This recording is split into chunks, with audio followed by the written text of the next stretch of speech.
Assalamualaikum warahmatullahi wabarakatuh. Selamat siang. Semoga kita selalu dalam keadaan sehat. Baik, kita masuk ke materi selanjutnya, yaitu mengenai praktik pembuatan poster. Nah, sebelum masuk ke penjelasan lebih jauh mengenai poster, kita lihat dulu di slide ini. Coba kita lihat yang di sebelah kiri ya, sebelah kiri. Ini ada satu tampilan ya yang menjelaskan mengenai jenis jamban, kemudian jamban sehat. Di sebelah kanan banyak gambar ya dengan sedikit tulisan. Nah, ini juga yang di bawah. Ini juga ada beberapa tulisan dan gambar. Seperti itu ya gambaran untuk di slide ini sekarang. Oke. Sekarang kita masuk ke pengertian. Poster adalah pesan singkat dalam bentuk gambar dengan tujuan untuk mempengaruhi seseorang agar tertarik pada sesuatu atau mempengaruhi agar seseorang bertindak akan sesuatu hal. Ya, seperti itu. Jadi intinya poster itu adalah pesan singkat dalam bentuk gambar. Nah, ada beberapa syarat dalam pembuatan poster. Nah, yang pertama, poster tidak dapat memberi pelajaran dengan sendirinya karena keterbatasan kata-katanya. Yang kedua, poster tidak cocok diperuntukkan sebagai tindak lanjut dari suatu pesan yang disampaikan beberapa waktu yang telah lalu. Kemudian, poster bertujuan untuk mengingatkan kembali dan mengarahkan orang untuk melakukan tindakan tertentu yang diinginkan oleh komunikator.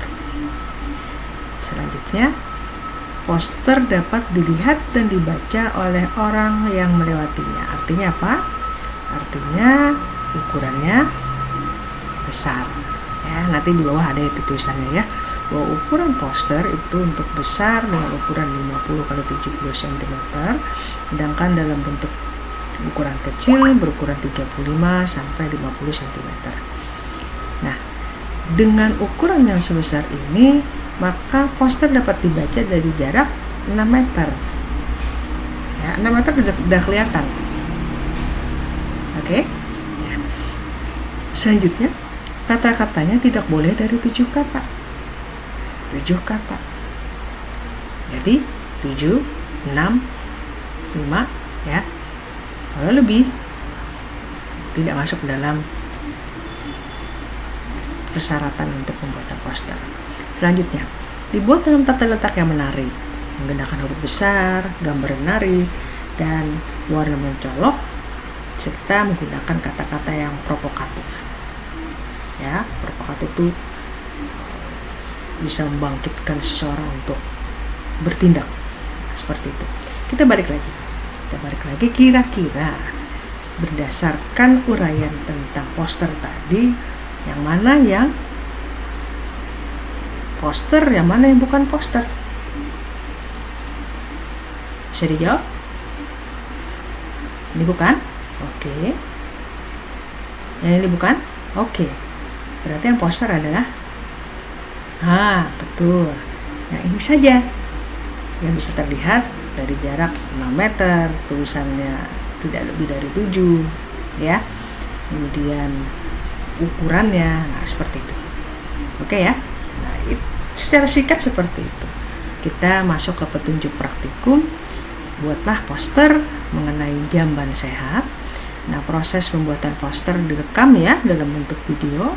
Kemudian poster boleh secara manual, bikinnya secara manual dengan mengikuti kaidah-kaidah yang telah saya jelaskan terdahulu, atau menggunakan aplikasi. Boleh ya. Contoh aplikasi dapat diunduh pada link ini ya. Nanti dilihat aja link ini, silakan untuk dipelajari seperti itu. Pembuatannya sepertinya berkelompok aja ya, agak berkelompok. Jadi nanti kalau misalnya dalam satu kelas ada 4 kelompok, berarti nanti ada 4 poster jamban sehat ya. Oke ya, saya cukupkan sampai di sini untuk petunjuk praktikum mengenai pembuatan poster. Selamat mengerjakan. Terima kasih atas perhatiannya. Assalamualaikum warahmatullahi wabarakatuh. Tetap sehat. Assalamualaikum warahmatullahi wabarakatuh. Selamat siang. Kita masuk ke materi berikutnya mengenai praktik pengolahan air tanah. Ya, semoga sehat semua ya. Bisa konsentrasi menyimak materi praktikum ini. Jadi untuk daerah-daerah yang belum mendapatkan pelayanan air bersih, biasanya penduduk menggunakan air permukaan, entah itu air sumur, air sungai, yang kadang-kadang tidak memiliki air bersih, standar air bersih. Nah, daerah-daerah yang sangat buruk untuk kualitas air tanahnya maupun air permukaannya biasanya juga menggunakan air hujan untuk memenuhi kebutuhan akan air bersih. Nah, sulitnya pemenuhan kebutuhan air bersih dan buruknya kualitas lingkungan ini merupakan masalah-masalah yang kompleks. Ujung-ujungnya apa? Yaitu masalah kesehatan masyarakat, ya, timbulnya penyakit muntaber, penyakit kulit, dan sebagainya. Dan ini keberadaan air ini merupakan salah satu indikator terhadap baik buruknya suatu lingkungan ya. Nah, untuk kualitas air sumur atau air tanah dangkal memiliki karakteristik yang berbeda dengan kualitas air permukaan. Nah, kualitas air permukaan tadi seperti sungai ya. Nah, untuk air sumur atau air tanah dangkal yang paling sering adalah mengandung zat besi atau Fe dan mangan atau Mn dalam kandungan yang cukup besar. Nah, adanya dua zat ini dapat menyebabkan warna air berubah menjadi kuning kecoklatan setelah beberapa saat kontak dengan udara. Jadi dia bereaksi setelah terjadi reaksi pada saat kontak dengan O2 ya, atau oksigen. Yang kedua adalah dapat mengganggu kesehatan. Memang kita tubuh kita memang memerlukan zat besi dan mangan, tapi dalam jumlah yang terbatas. Kalau banyak, maka dapat mengganggu kesehatan. Kemudian bau yang kurang enak, ya, bau besi, bau mangan, serta warna kuning pada lubang, bercak-bercak kuning pada pakaian. Nah, seperti itu tuh ciri dari air tanah yang mengandung Fe dan Mn dalam kandungan yang cukup besar. Nah, apakah bisa diolah? Bisa. Caranya yaitu dengan melakukan pengolahan dengan menggunakan unit atau instalasi pengolahan air sehingga air tersebut menjadi memenuhi standar kesehatan. Nah, ini ada contoh ya seperti ini. Sederhana sekali. Jadi nantinya di sini akan diperoleh air yang bening seperti itu. Nah, untuk alat pengolah air digunakan pengolahan air yang air bakunya mengandung zat besi dan mangan serta zat organik dengan biaya yang sangat murah. Tadi sederhana, murah ya, bisa dibikin oleh masyarakat. Ya. Hal ini dapat digunakan untuk mengolah air gambut, bisa digunakan untuk mengolah air sungai, bahkan air yang mengandung zat besi yang cukup tinggi.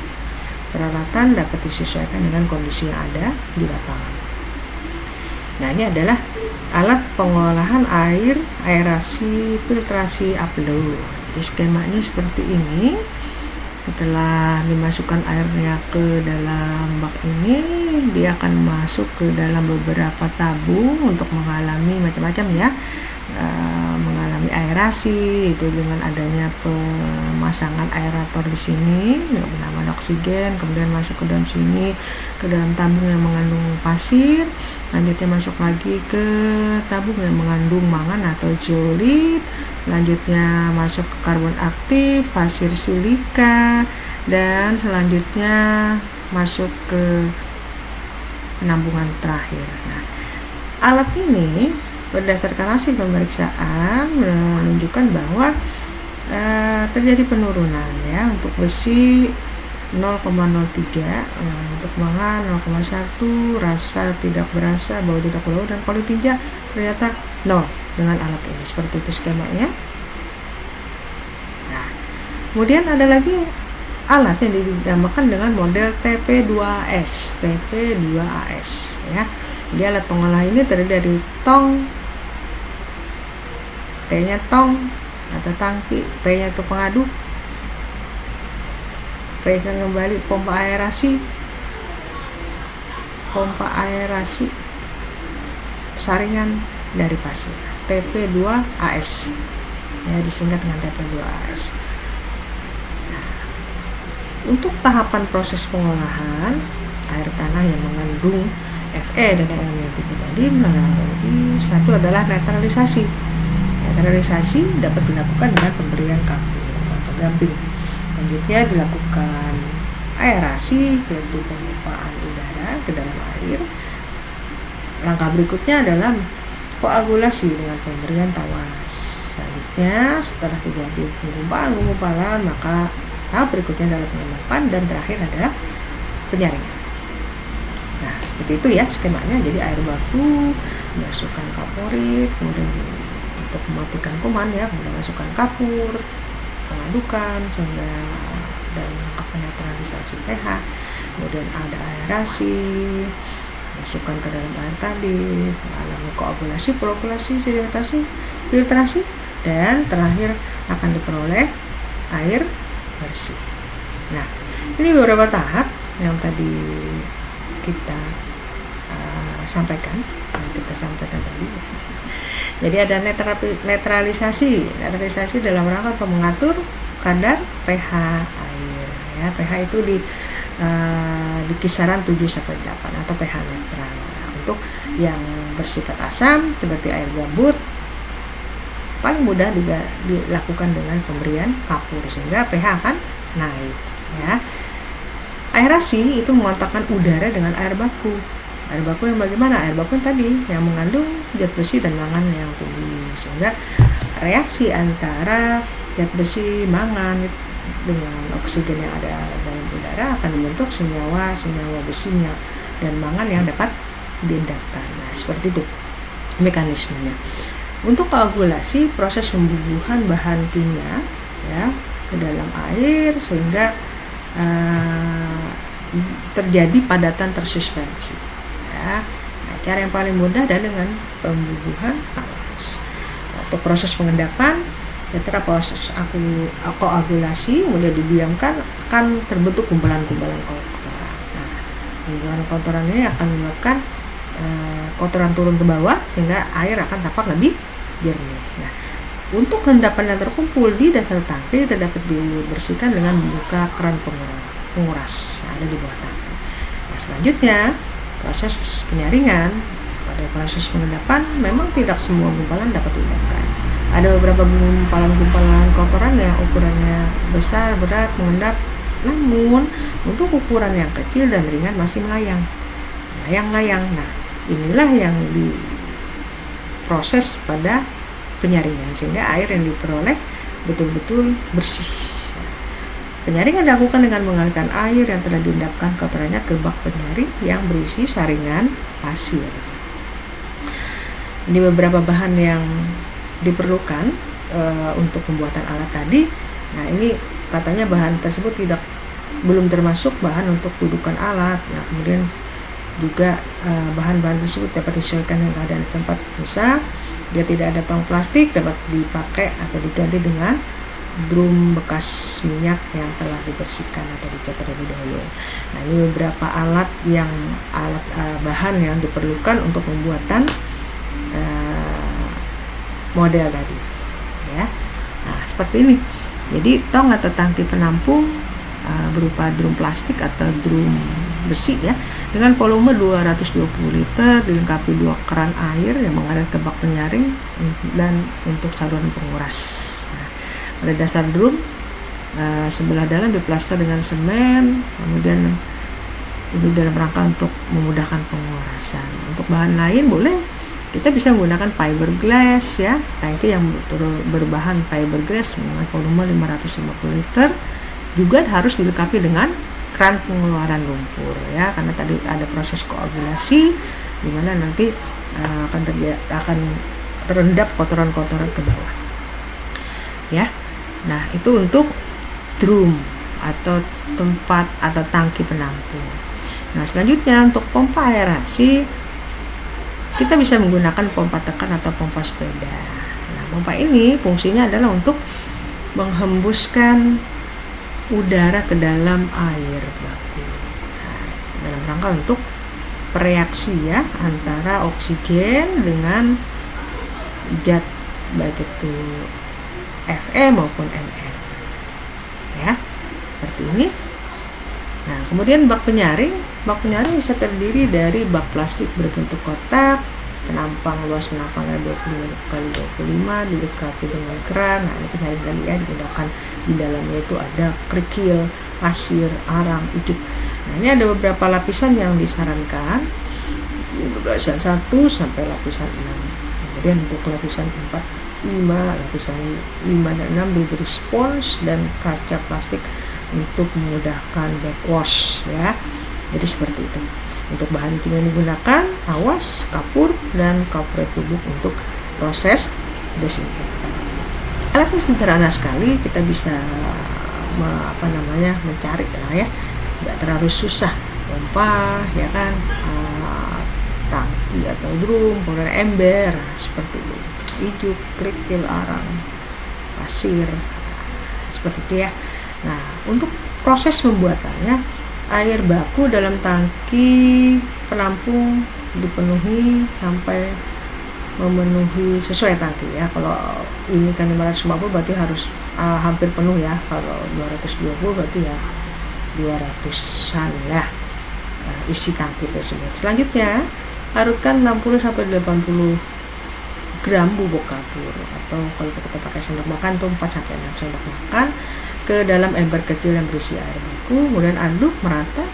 Setelah itu, selang aerasi dimasukkan dalam tangki, lakukan pompoan sebanyak 50 sampai 100 kali. Lumayan banyak ya, 50 sampai 100 kali. Dan berangkat tadi pengontakan dengan oksigen. Selanjutnya 4 sampai 6 sendok makan tawas juga dimasukkan ke dalam air baku yang telah diaerasi. Kemudian diaduk dengan putaran selama 1 sampai 2 menit. Nah, pengaduk diangkat, biarkan air berputar sendiri selama 45 sampai 60 menit. Nah, ini biar terjadi nanti penggumpalan tadi ya. Kemudian buka keran penguras untuk mengeluarkan endapan kotoran yang terjadi, kemudian tutup kembali. Nah, selanjutnya keran pengeluaran dan buka keran pengeluaran dan aliran ke bak penyaring. Nah, di bak penyaring tadi tentunya diusahakan agar dalam air tersebut dalam saringan tidak meluap, jadi diatur lah. Kemudian tampunglah air bersih, kemudian simpan di tempat bersih. Dan air ini dapat digunakan untuk air minum dengan catatan harus dimasak terlebih dahulu. Nah, seperti itu ya. Nah, ini hasil pemeriksaan alat tadi ya. Ini untuk keterangannya air gambut di Kalimantan Tengah. Dan ternyata kalau kita lihat untuk yang di daerah Pangkoh ya, dari pH 38 asam ya, berdasarkan diolah dengan alat tadi pH menaik jadi 6,8. Kemudian kekeruhan 10 turun 1,5, warna dari 500 menjadi 10, besi yang tadinya 0,4 menjadi 0,18, mangan 0 ya, tidak terdeteksi. Kemudian bahan organik 470 jadi 10,7. Nah, untuk contoh air yang kedua di kecamatan bernama Tingang, masih di Kalimantan Tengah. Coba dilihat di sini, karena sudah pada pH sudah berada pada angka normal, angka netral ya, jadi tidak terlalu signifikan untuk baik kenaikannya maupun penurunannya. Nah, untuk kekuruhan, nah ini 28 semula, jadi setelah 2 menjadi 2. Kemudian warna 18 jadi 6. Nah, coba kita lihat besi di air tanah di Kecamatan Benamatina ini tinggi ya. Coba dilihat sini ada 18. Dan setelah diolah menjadi 6. Kemudian besi 17,39 setelah diolah menjadi 0,26. Nah, kalau kita lihat dari syaratnya ini kan besi dipersyaratkan 0,1 sampai 0,3. Berarti 0,26 itu telah memenuhi syarat. Nah, seperti itu alat itu bekerja. Oke. Nah, saya cukupkan untuk materi ini. Bila ada yang kurang jelas, kita bisa diskusi via WA. Oke, tetap semangat, tetap sehat. Saya akhiri. Assalamualaikum warahmatullahi wabarakatuh. Terima kasih. Assalamualaikum warahmatullahi wabarakatuh. Selamat siang, bagaimana kabarnya? Semoga selalu dalam keadaan sehat ya. Baik, kita masuk ke materi berikutnya, yaitu mengenai kualitas air tanah. Nah, kalau kita berbicara mengenai siklus hidrologi, bahwa air yang masuk dan air yang keluar itu adalah sama ya. Jadi Allah SWT, Tuhan Yang Maha Esa, telah menciptakan keseimbangan alam dengan sebaik-baiknya.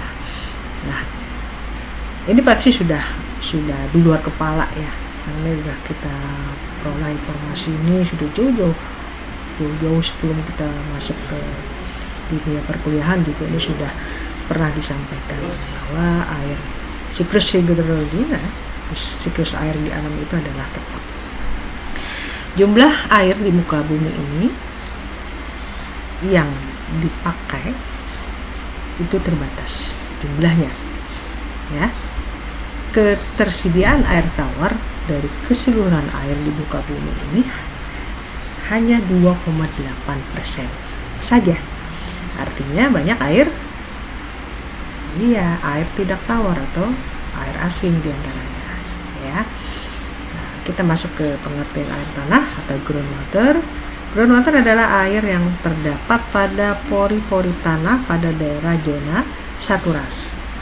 Nah, kalau kita bagi tanah itu ya, ini paling atas adalah permukaan tanah. Nah, kemudian ada air hujan, dia masuk meresap, soil water ya, kemudian masuk ke intermediate dan capillary zone. Nah, ini masih masuk ke zona aerasi. Sedangkan air tanah itu berada di zona saturasi ya, dia berada di zona saturasi atau groundwater. Air tanah dapat mengalir hanya kurang lebih 1,5 meter per tahun sampai 2 meter per hari.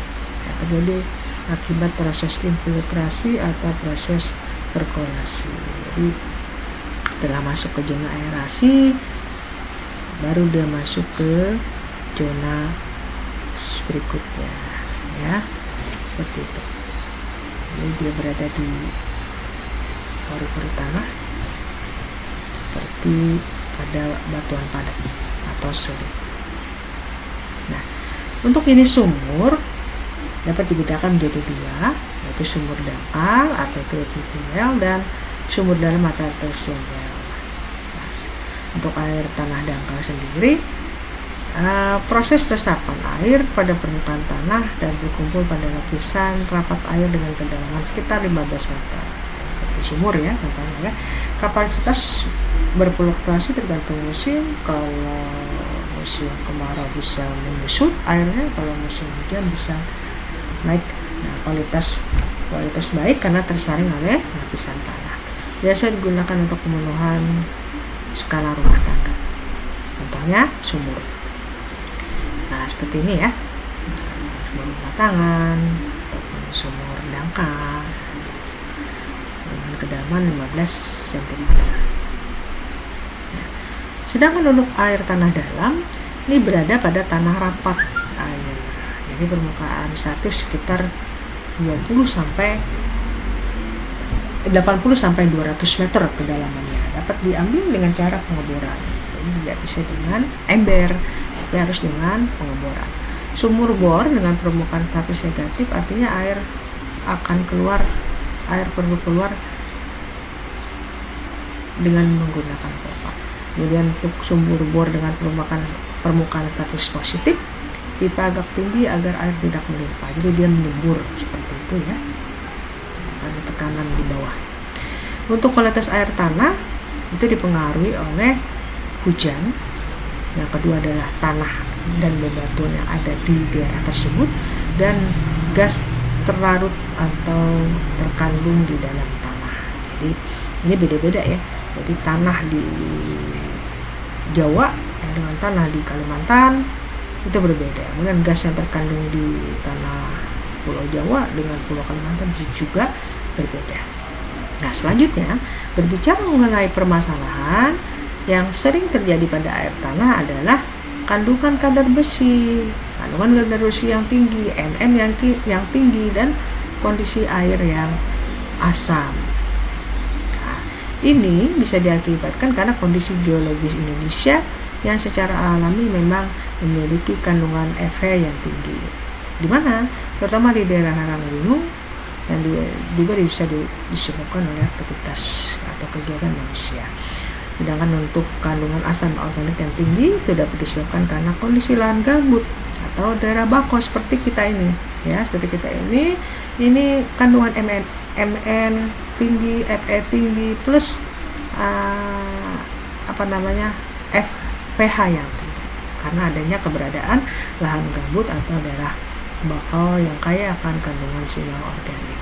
Untuk ciri-ciri air mengandung besi yang tinggi dan kandungan organik yang tinggi itu dapat dilihat dari warna air berwarna kuning. Pertama keluar memang jernih, namun beberapa saat kemudian air akan berubah menjadi kuning. Nah, seperti itu ya, karena adanya oksidasi dengan oksigen. Untuk air kuning permanen biasanya terdapat di daerah bakau ataupun daerah gambut. Nah, berbeda dengan kuning akibat kadar besi, air kuning ini permanen. Jadi sudah berwarna kuning, saat keluar udah warna kuning ya. Jadi tidak jernih. Itu kategorinya. Air mengandung zat besi dan air kuning permanen. Berbicara mengenai parameter kualitas air itu diukur. Ada beberapa parameter yang harus diperhatikan. Yang pertama adalah parameter fisika, warna, rasa, bau, kekeruhan, dan suhu. Untuk parameter kimia seperti Cu, kuprum, ya, klor, Mn, Zn, Fe.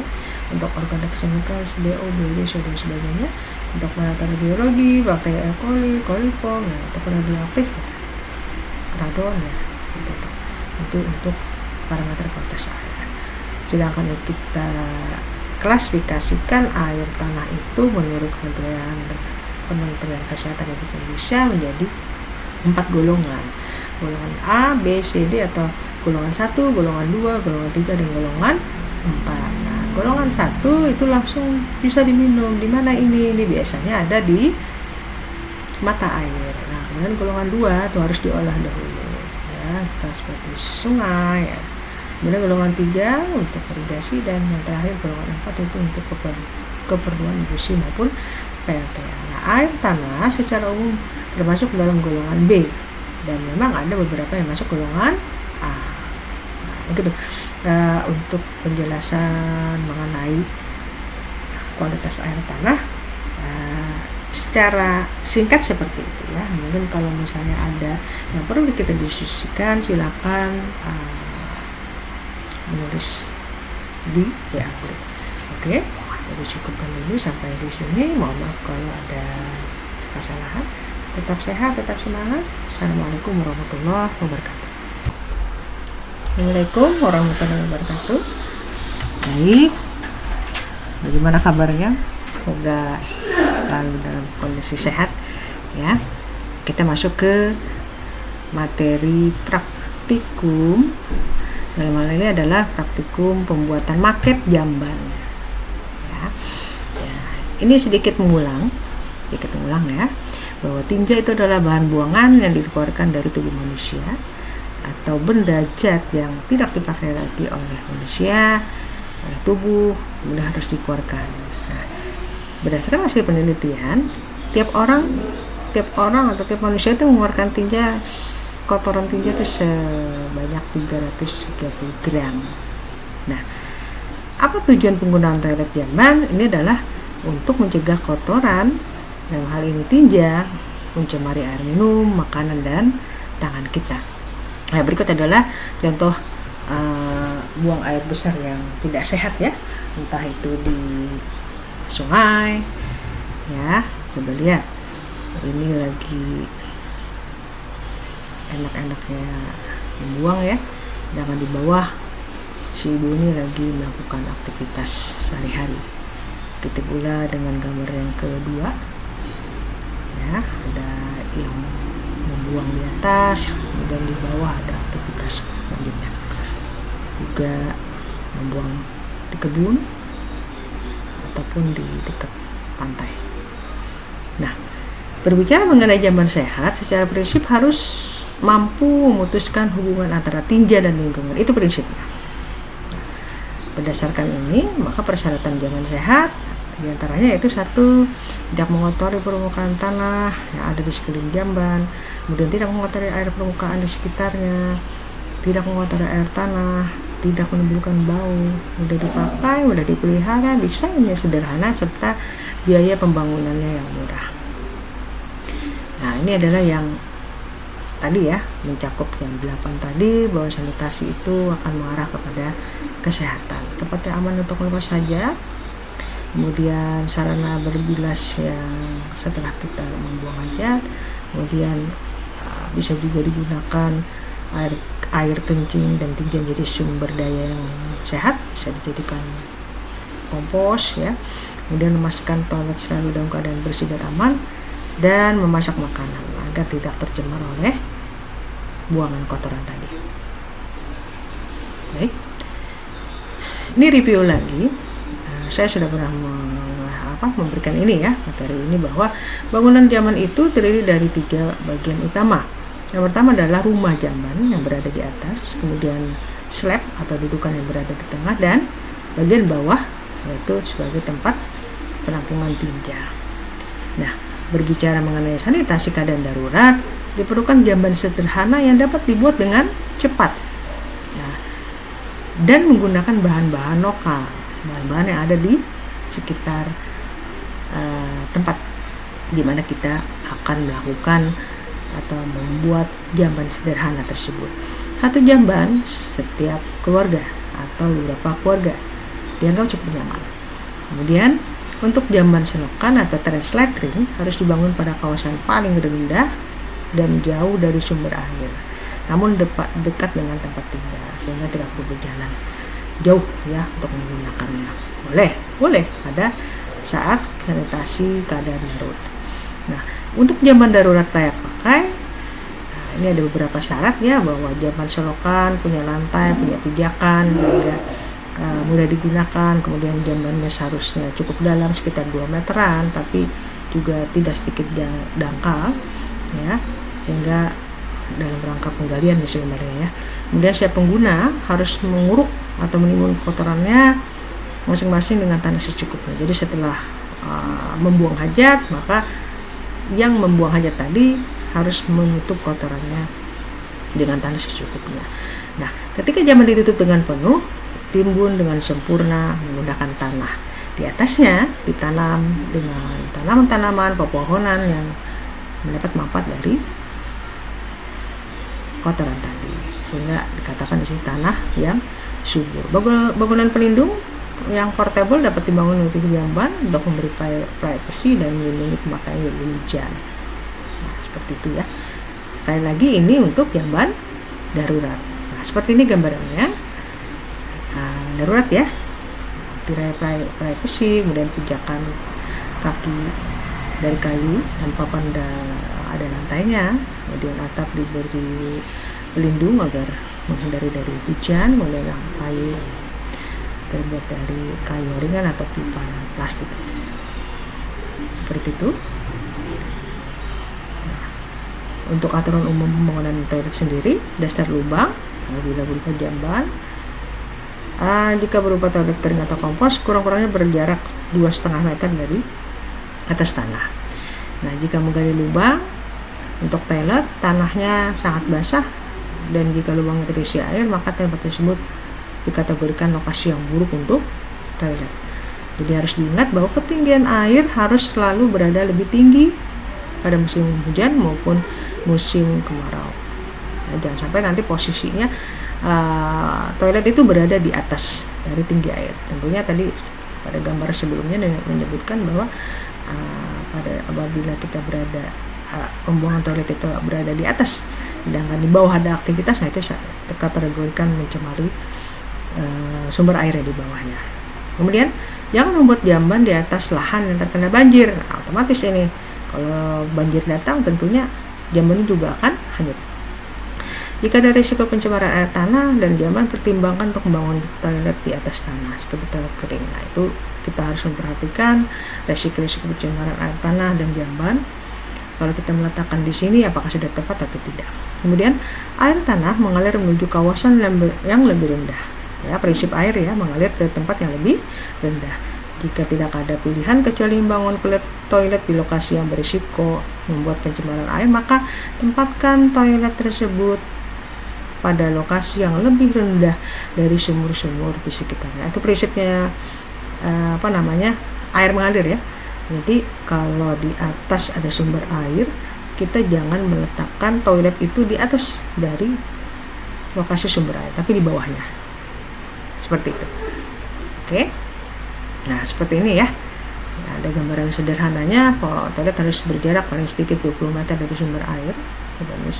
Kemudian dari air, baik air dangkal maupun air permukaan. Nah, kemudian untuk sumur-sumur harus lebih tinggi dari jamban karena air mengalir ke lahan yang lebih rendah. Nah, prinsipnya seperti itu. Jadi limbah masuk ke dalam tanah dari jamban di sumur. Jadi posisinya jangan sampai jamban ini berada di atas, ya, di atasnya. Jadi dia berada di bawahnya dan sumur berada di atas dari jamban atau toilet. Baik, ini masih kita berbicara mengenai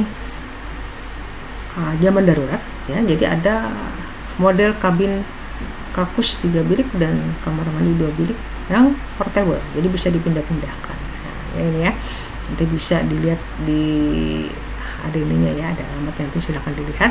Jadi ini bisa diangkat-angkat. Nah, ini kemarin pada saat terjadi gempa gunung Merapi, mereka menggunakan ini untuk sarana sanitasi. Ini toilet.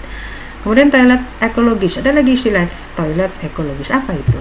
Jadi di depan sudah ada sedikit menyinggung mengenai toilet ini.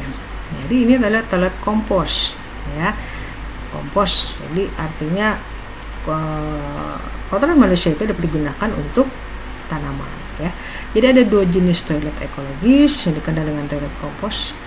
Yang pertama adalah compost toilet dan urine diverting atau dry toilet. Jadi kedua istilah ini merupakan sama saja sih sebenarnya. Jadi campuran tinja dianggap cukup matang setelah 1 tahun, kemudian dicampurkan dengan tumpukan kompos sehingga dapat dipindahkan ke dalam sumur dangkal untuk dalam hal ini adalah untuk menanam pohon, atau dapat langsung ditambahkan pada tanah tanaman. Tapi kondisinya harus cukup matang ya, seperti itu. Nah, untuk dalam toilet kompos sendiri, tinja dan air kencing ya masuk ke dalam sebuah tandon. Kemudian wadah tandon tersebut dibeton sehingga tidak terjadi kebocoran ke dalam air tanah. Pemakaiannya dengan menambahkan campuran-campuran bahan seperti jerami, dedaunan, seperti kita bikin kompos lah. Ya, ini akan mengurangi bau dan membantu kotoran terurai dan menjadi kompos. Sehingga dengan berjalannya waktu, maka kuman ataupun cacing itu akan mati ya. Cara campuran tersebut cukup matang, biasanya 1 tahun. Bahan tersebut telah kering, dapat digunakan sebagai pupuk. Nah, itu mekanismenya. Adapun untuk toilet kering atau dry toilet, tadi air sendiri ditampung terpisah Jadi terpisah. Kalau yang tadi toilet komposit itu air seni atau air kencing dan tinja jadi satu, kalau toilet kering itu air seninya dipisah. Jadi tinja masuk ke dalam tandon, sebuah wadah besar. Nah, yang tidak bocor juga ya, tidak boleh bocor. Jadi di beton juga. Makanya menambahkan campuran tanah dengan bahan-bahan kering seperti abu, ada tinja. Nah, ini dalam rangka untuk mengurangi bau juga agar kotoran cepat kering. Tinja tidak pernah bercampur dengan air.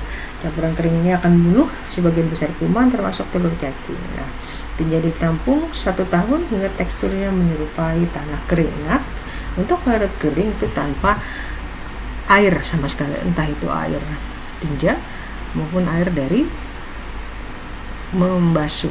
Bayangkan sendiri ya bagaimana cara agar pemakaiannya itu mencampur tanah dengan bahan-bahan kering seperti abu ke dalam toiletnya. Seperti itu.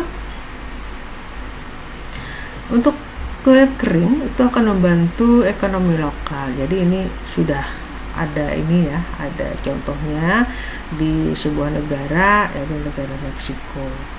Mereka menggunakan toilet kering, salah satunya di lingkungan hunian. Nah, untuk toilet kering ini diletakkan di daerah kering dan dataran rendah, tidak mudah tersapu oleh banjir. Seperti itu ya. Dan di negara itu juga atau di daerah itu juga warganya menanam serta menjual buah-buahan dan tanaman-tanaman yang pupuknya berasal dari kotoran tadi ya. Hampir semua orang di daerah situ menggunakan toilet ini. Bengkel-bengkel lokal sibuk menyelesaikan pesanan toilet dan komunitas pun tumbuh dengan lebih sehat dan sejahtera. Jadi ada bengkel sanitasinya di sana ya. Nah, yang tadi portable untuk menanam pohon sudah penuh, bisa dipindah bagian atasnya. Nah, kemudian ada lagi biotoilet zaman darurat. Nah, ini yang di Indonesia ya. Ini menggunakan prinsip sanitasi berkelanjutan dan sirkulasi material alami yang ada di sekitar lokasi. Sangat cocok pada keadaan darurat dan krisis air. Nah, terutama pada tempat-tempat pengungsian. Baik, itu tadi pengantar dari praktikum kita.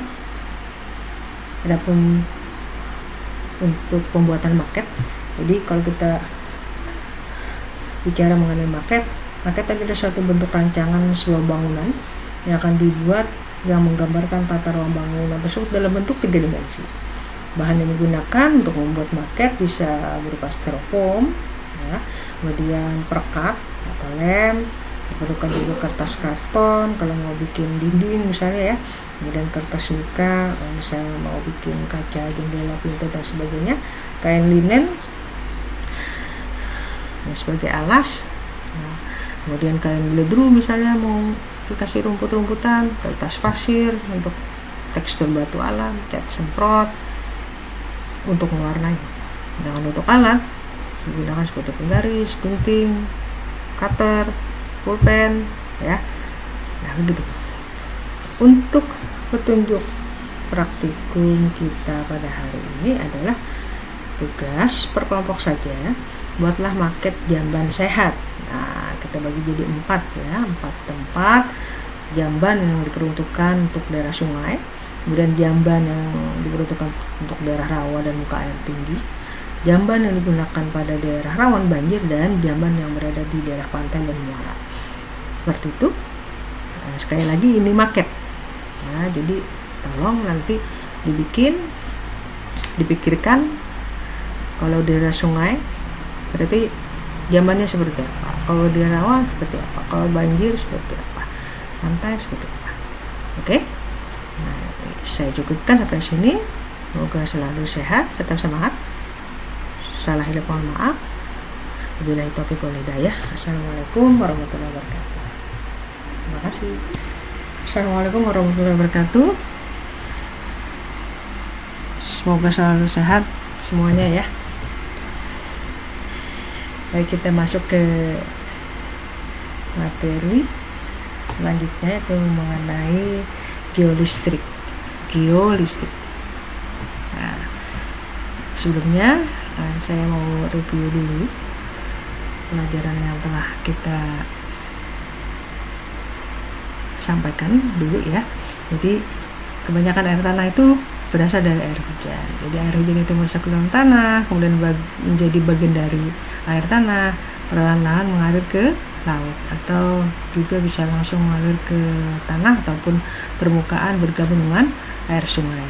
Nah, ada beberapa pembagian zona, itu zona air yang berada pada zona saturasi. Nah, ini dinamakan dengan groundwater. Nah, batas zona ini disebut dengan muka air tanah. Lapisan tanah, sedimen, serta bahan yang tidak jenuh disebut dengan zona aerasi. Ya, jadi nanti kita akan banyak berbicara mengenai air tanah. Untuk terjadinya air tanah itu sendiri, bentar ya.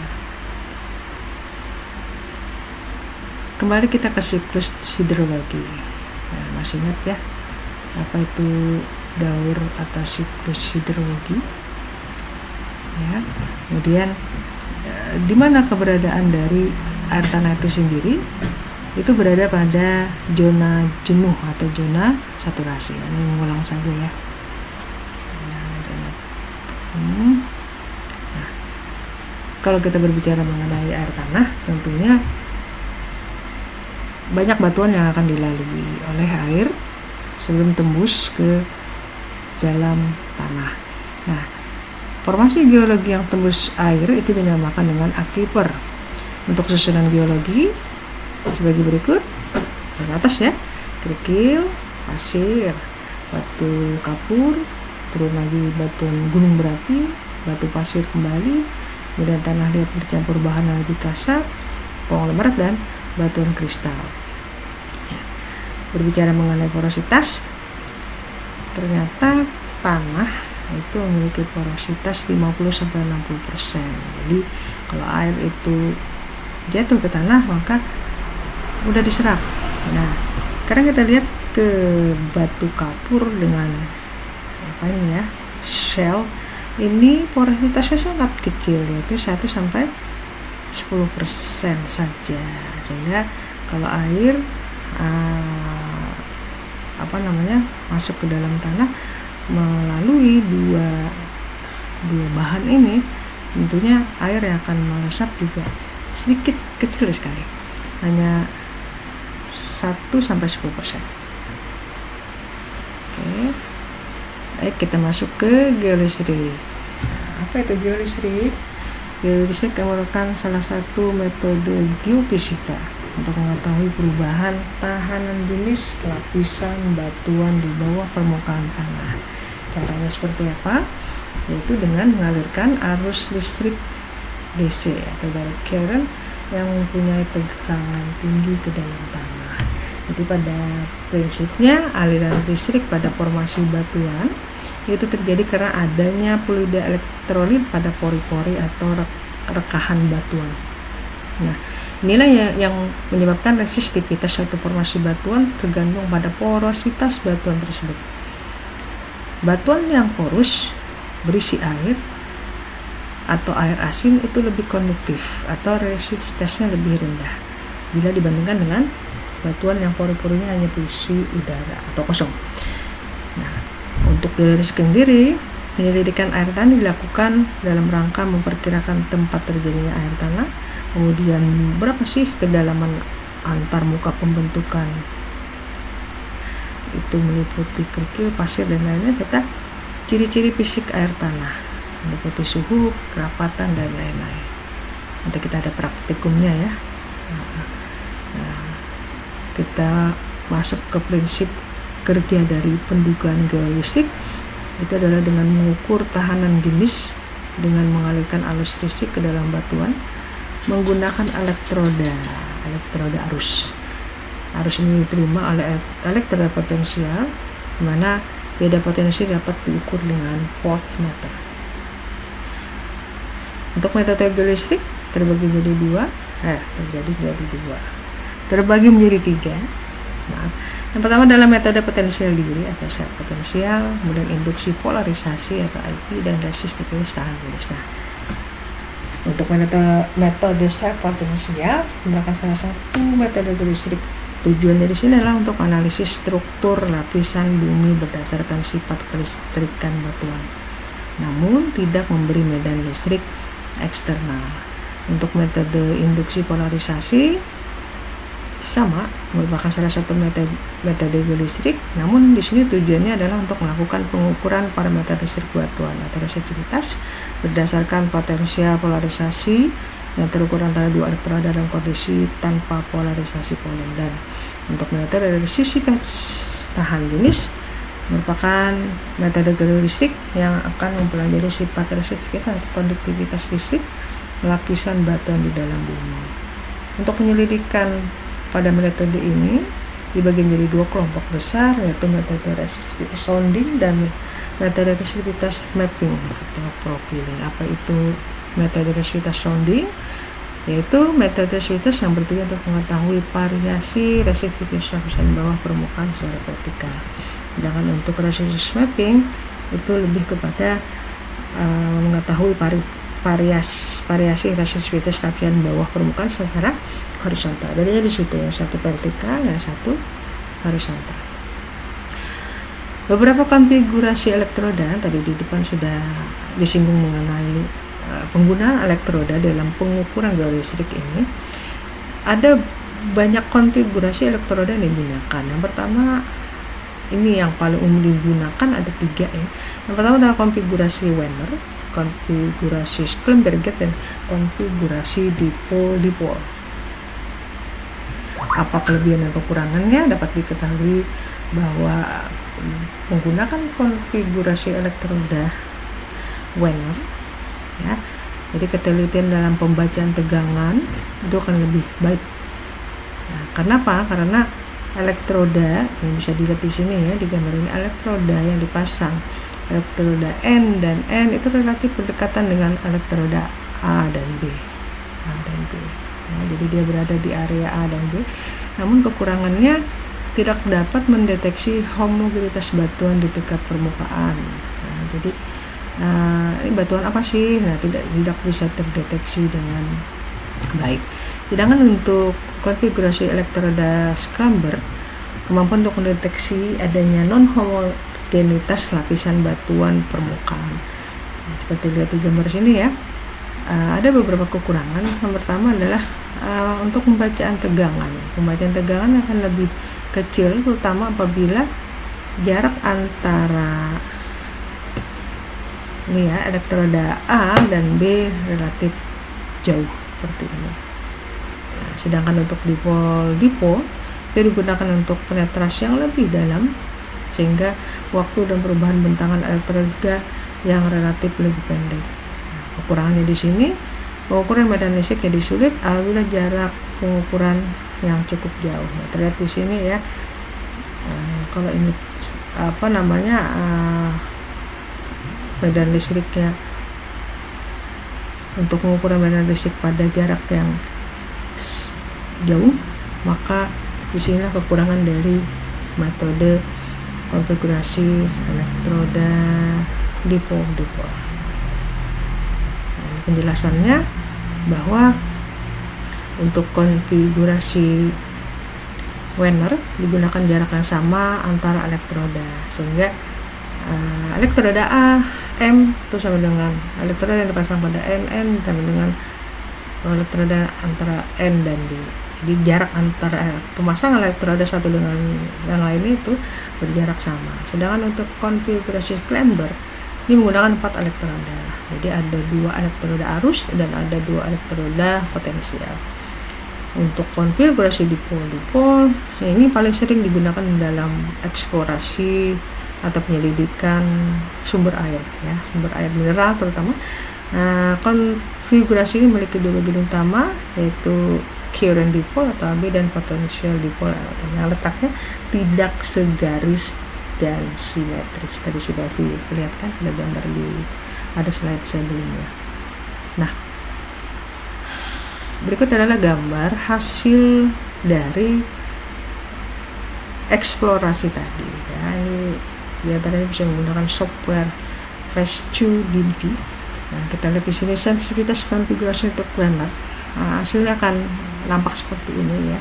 Ini nanti nanti lebih jelas lah sama pada saat praktikum ya. Jadi ini warna ini melambangkan apa, warna ini melambangkan apa, ini akan terlihat. Jenis bebatuan apa, ini akan terlihat di sini. Untuk sensitivitas kombinasi multiple seperti ini nanti hasilnya. Dan ini apa ini, yang terakhir adalah Werner scan berbentuk seperti ini ya.